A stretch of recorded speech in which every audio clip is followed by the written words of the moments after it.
ശ്രീനാരായണപുരത്ത് കാന നിർമ്മാണത്തിനിടെ മതിൽ ഇടിഞ്ഞു വീണ് ഇതര സംസ്ഥാന തൊഴിലാളി മരിച്ചു. ഒരാൾക്ക് പരിക്കേറ്റു. വലിയ വീട്ടിൽ രാജരാജേശ്വരി ക്ഷേത്ര പരിസരം മുള്ളൻ ബസാർ വെറ്റിനറി ഹോസ്പിറ്റൽ റോഡിലായിരുന്നു സംഭവം.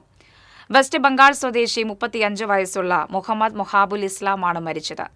ഗുരുതര പരിക്കേറ്റ വെസ്റ്റ് ബംഗാൾ സ്വദേശി സൈഫുൽ മണ്ഡലിനെ കൊടുങ്ങല്ലൂർ AR ആശുപത്രിയിൽ പ്രവേശിപ്പിച്ചു.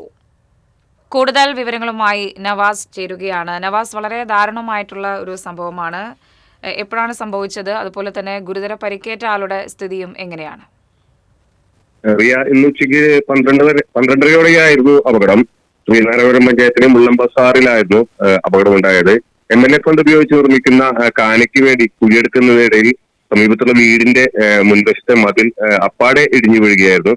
മതിലിന്റെ പില്ലറിന് താഴെ കുടുങ്ങിയാണ് മുഹാബുൽ ഇസ്ലാം മരണമടഞ്ഞത്.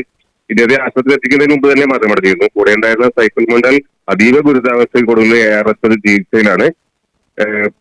ശ്രീനാരായണപുരത്ത് നിന്ന് പടിഞ്ഞാറ് വശത്തുള്ള ഒരു തീരദേശ മേഖലയാണിത്. അതുകൊണ്ട് തന്നെ കാന നിർമ്മിക്കുന്നതിന് ഒരു കുഴിയെടുത്ത ഉടനെ തന്നെ മതിലപ്പാടെ ഇടിഞ്ഞു വീഴുകയായിരുന്നു. ഇത്രയും സംഭവങ്ങളാണ് ഉണ്ടായിട്ടുള്ളത്. ആശുപത്രിയിൽ കഴിയുന്ന സൈഫുൽ മണ്ഡലിന് അതീവ ഗുരുതരമാണെന്നാണ് പോലീസ് പറയുന്നത്. ഇത്ര മാത്രമേ ഉള്ളൂ റിയ.